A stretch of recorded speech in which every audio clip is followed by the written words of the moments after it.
मेरे प्यारे देशवासियों, नमस्कार।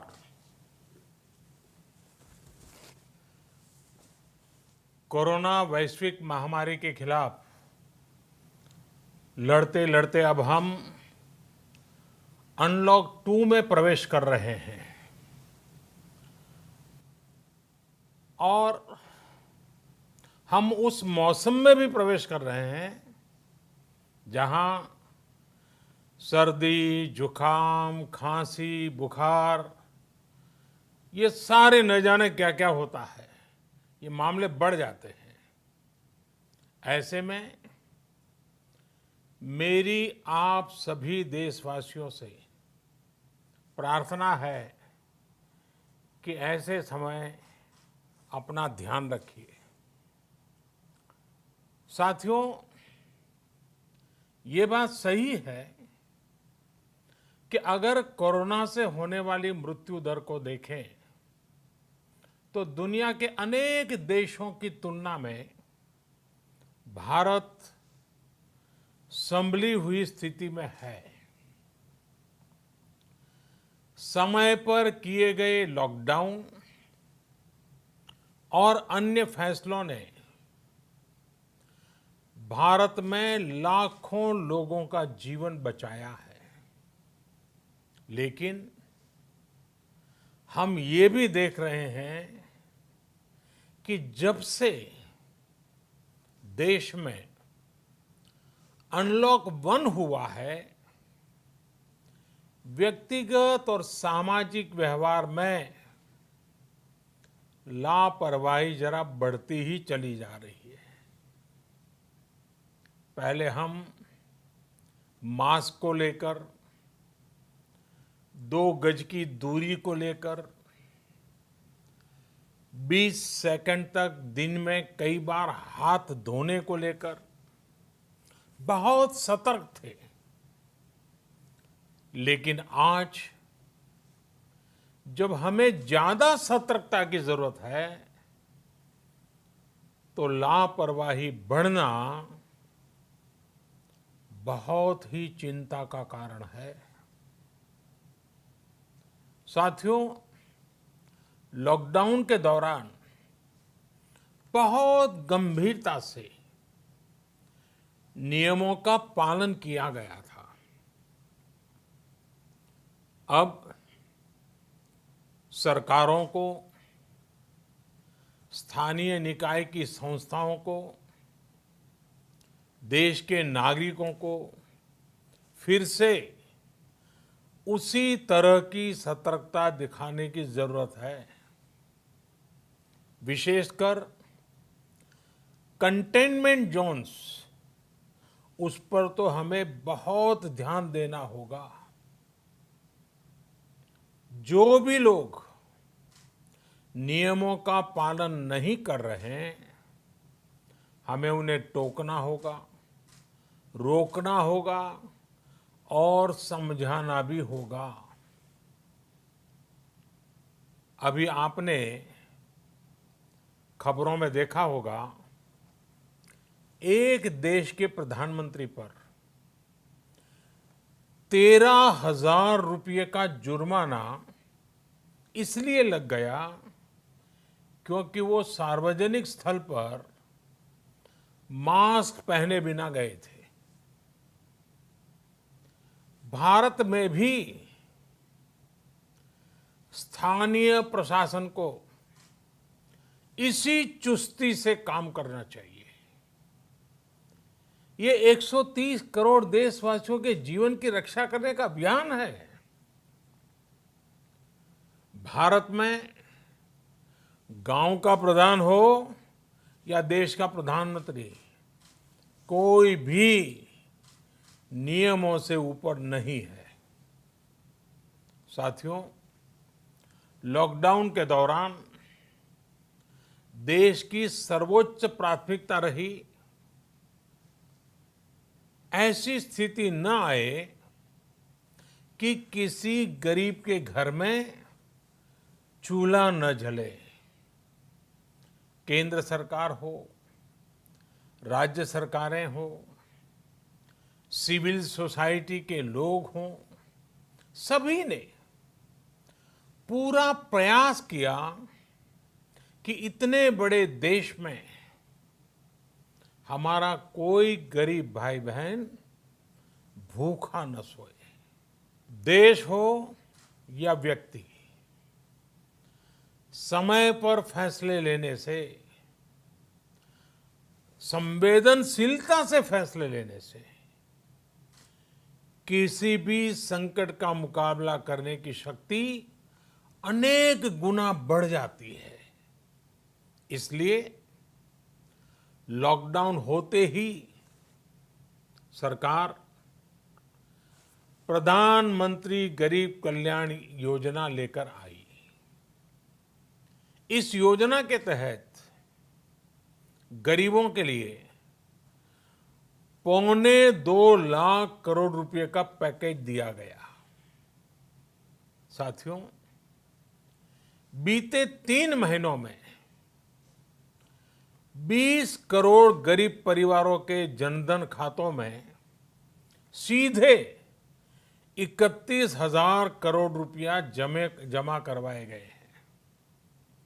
इस दौरान 9 करोड़ से अधिक किसानों के बैंक खातों में 18,000 करोड़ रुपए जमा हुए हैं। इसके साथ ही गांवों में श्रमिकों को रोजगार देने के लिए प्रधानमंत्री गरीब कल्याण रोजगार अभियान तेज गति से आरंभ कर दिया गया है। इस पर सरकार 50,000 करोड़ रुपए खर्च कर रही है।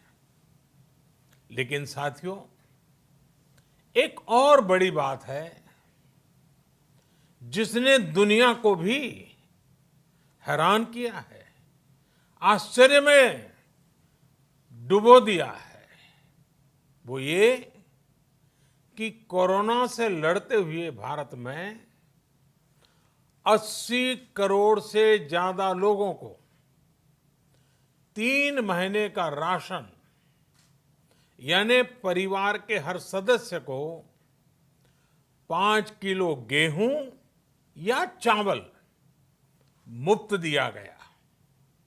इसके अतिरिक्त प्रति परिवार हर महीने 1 किलो दाल भी मुफ्त दी गई।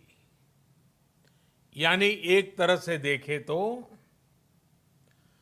अमेरिका की कुल जनसंख्या से 2.5 गुना अधिक लोगों को,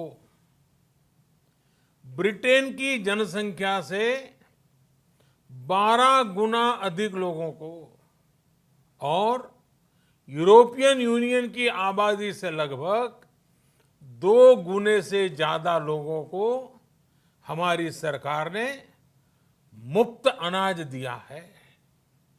साथियों, आज मैं इसी से जुड़ी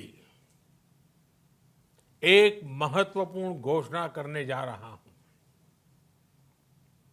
साथियों, हमारे यहां वर्षा ऋतु के दौरान और उसके बाद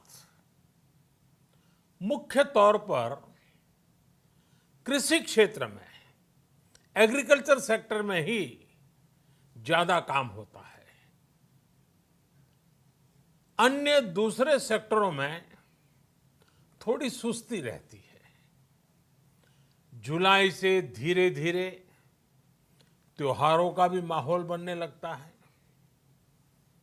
अब आप देखिए, अभी 5 जुलाई को गुरु पूर्णिमा है, फिर सावन शुरू हो रहा है, फिर 15 अगस्त आएगी, रक्षाबंधन आएगा, कृष्ण जन्माष्टमी आएगी, गणेश चतुर्थी आएगी, ओणम होगा और आगे जाएं तो काटी बिहू है, नवरात्रि है, दुर्गा पूजा है, दशहरा है, दीपावली है, छठी मैया की पूजा है।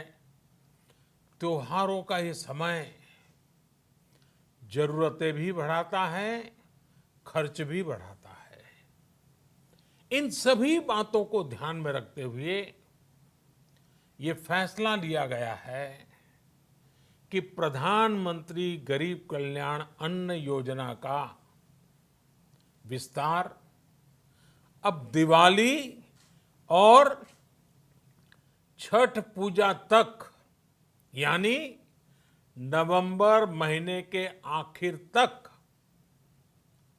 कर दिया जाएगा।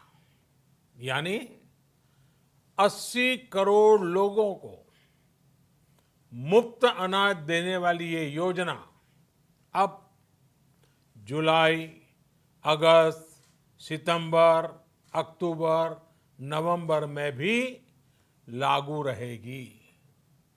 सरकार द्वारा इन 5 महीनों के लिए 80 करोड़ से ज्यादा गरीब भाई बहनों को हर महीने परिवार के हर सदस्य को 5 किलो गेहूं या 5 किलो चावल मुफ्त मुहैया कराया जाएगा। और साथ ही प्रत्येक परिवार को हर महीने 1 किलो चना भी मुफ्त दिया जाएगा। साथियों, प्रधानमंत्री गरीब कल्याण अन्न योजना के इस विस्तार में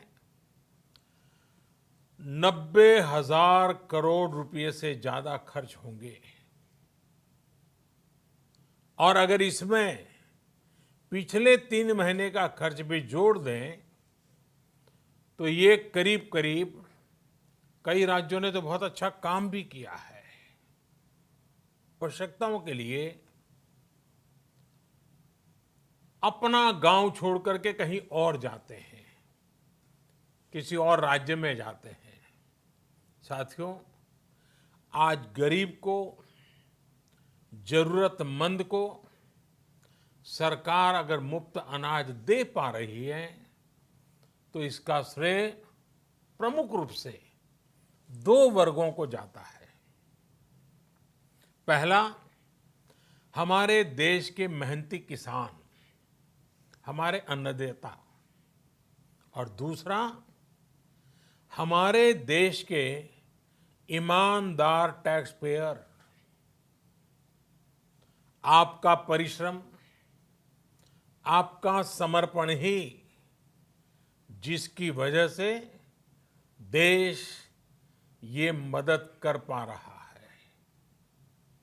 आपने देश का अन्न भंडार भरा है, इसलिए आज गरीब का, श्रमिक का चूल्हा जल रहा है।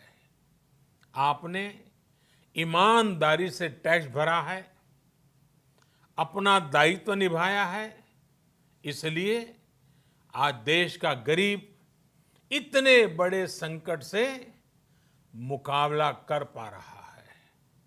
मैं आज हर गरीब के साथ ही देश के हर किसान, हर टैक्स पेयर का हृदय से बहुत बहुत अभिनंदन करता हूं, उन्हें नमन करता हूं। साथियों, आने वाले समय में हम अपने प्रयासों को और तेज करेंगे।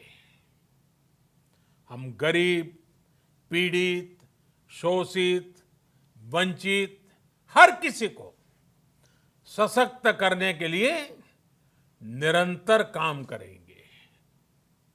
हम सारी एहतियात बरतते हुए इकोनॉमिक एक्टिविटीज को और आगे बढ़ाएंगे। हम आत्मनिर्भर भारत के लिए दिन रात एक करेंगे।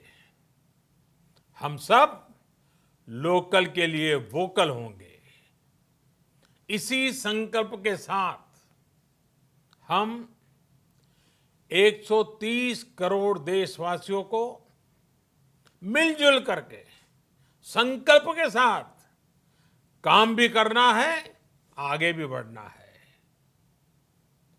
फिर से एक बार मैं आप सबसे प्रार्थना करता हूं, आपके लिए भी प्रार्थना करता हूं, आपसे आग्रह भी करता हूं, आप सभी स्वस्थ रहिए, 2 गज की दूरी का पालन करते रहिए,